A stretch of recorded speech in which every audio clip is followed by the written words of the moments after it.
the one thing that we told our son, who's now an adult, is that there's very little things you have to do to stay here. Basically, keep your room clean. And then, of course, it's the trash. Take out the trash and a few other, um, chores that he has to do.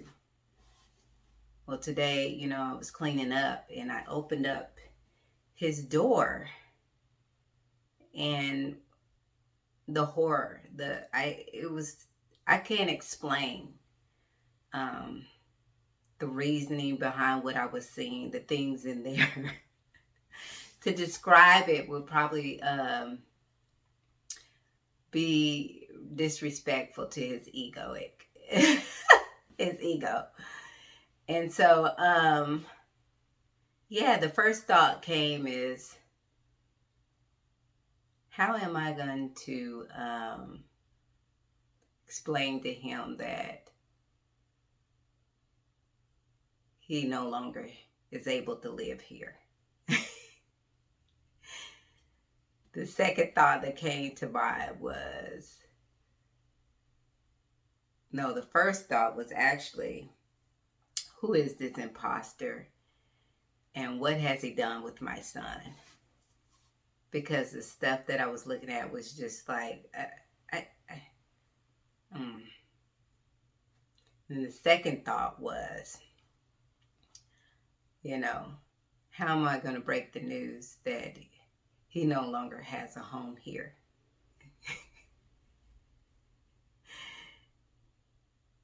And then the third thing that came up was giggles and welcome to Fantasy Island.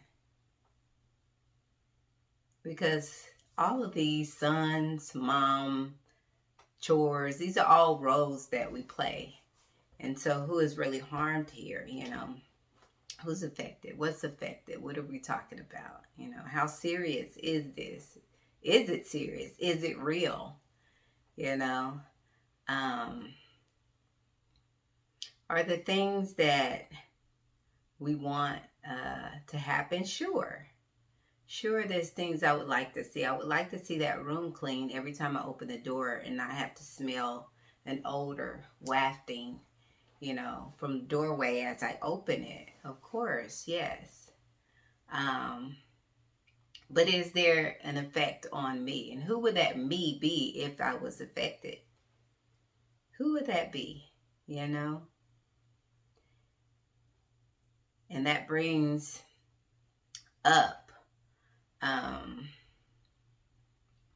the topic, which was, what was the topic? Is the universe working with you the same as or equivalent to you always getting what you want? And I have to say, absolutely not, because this is just like the movie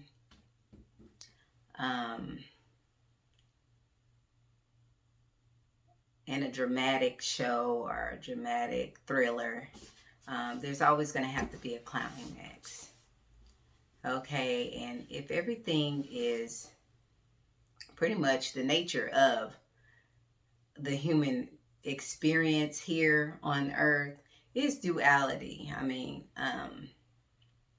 there's always going to be a contrast in whatever's going on. It's the only thing really real is us, okay? That source of life that's within us, the unchanging amongst all of the changingness, shapes, forms, concepts. They're going to always come and go. So they're always changing.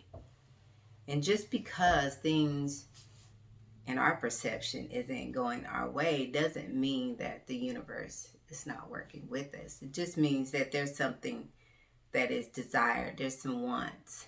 And this is the game, really, of the human experience, this egoic nature that likes to arise. And as long as you realize yourself, you can play in ego a little bit. There's nothing wrong with having things that you like to do, such as read a bike. Read a bike. Ride a bike, read a book, build a house, live in a nice area, live in the woods, live in a cabin, you know. But if you don't get these things, or if the changing isn't according to the rule book um, of the egoic nature, or your wants or your desires, does your world pretty much crumble, or um, are you bothered, or is it do you become disgruntled by that? Is there an effect that has on you when the world, or when things doesn't go your way? And whose way would it be that, who would be affected in that? Um, is it you? Who's the you that's affected? Is it the witness, or is it the person we call me? The name of which we call ourselves. Who would really be affected in that sense when things doesn't go our way? Do we expect everything to go our way because we have raised our vibration? I hear this a lot. You raise your vibration, you can manifest anything. All of a sudden, this heaven is supposed to appear because now we're in line with the universe. And so, is there a projection or an expectation or a desire that everything works according to the way I perceive it should? Is that how it goes? Sometimes we can get attached to the feeling of heaven, because you do feel love and peace at all times. And then oftentimes things can come, dynamics can enter, whether maybe you had a vacation and instead something came up, and you, instead of being able to spend that money on a vacation, now you had to go fix the car. What happens then? Was there an attachment to the vacation? Was it an attachment to that money? Was it an attachment to the idea of you having that freedom, or that good experience, with that money? What does that do to you? What does that do to your world? What does that do how does that affect us when things doesn't go our way? Do we fall apart?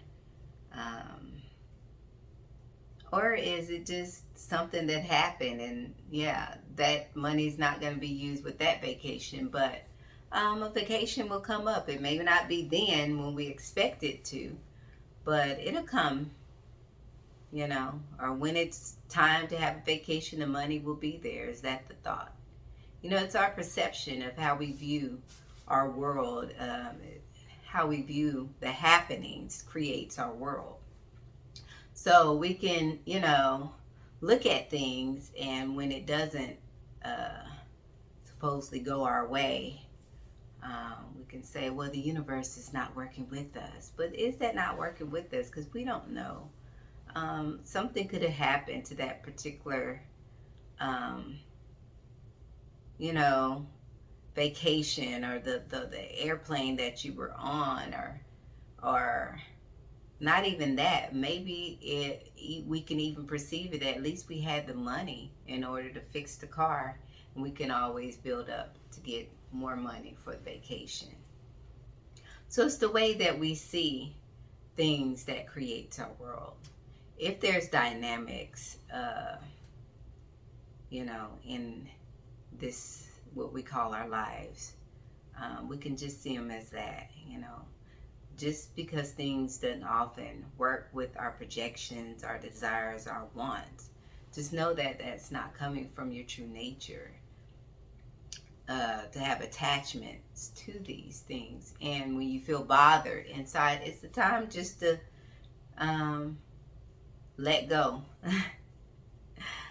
To see what's needed at that moment, to see what belief or what letting go or what relaxing back into our true nature, basically is what's needed at that moment. It's a time to just go inside, because sometimes we can get attached to our nature, our true nature. We could have beliefs behind that. We can start creating an egoic belief system in regards to our true nature, and that everything should go our way, because we are love and peace, that then we're the unchanging amongst the changing. And so our world should always reflect that. But this is a human experience, and there will be changes in what we consider the external, or the forms and shapes. They're going to change. That's the nature of that illusion, basically, is that it is the changing. And so we have to know that. We have to be aware, not only that, but aware of ourselves in those times. And absolutely not, just because the universe working with us does not mean that we'll always get what we want. Because sometimes our wants doesn't align with the perfect will.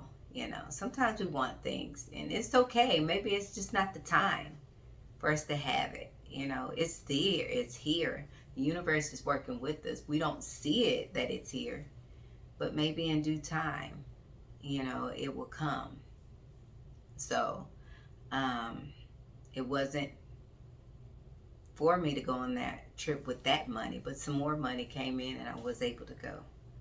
Or that date wasn't the proper date. Another time, trip came through, and then I met this one, or something else unfolded. But the universe is always working with us. And it's okay just to be patient in the wait. And when things arise, sometimes you will feel a little bit of agitation.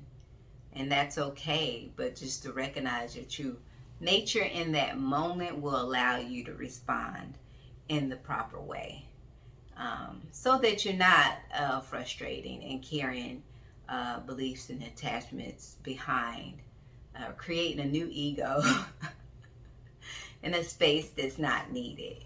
So you can always go with the flow and always stay in the moment, and always be okay with the now, accepting the now. And so that's what I came up really. Initially, I was going to talk about another topic, but this one came up, so I just rolled with it. And I am glad that you all came to spend this moment with me. Remember that you are beautiful, and I love you.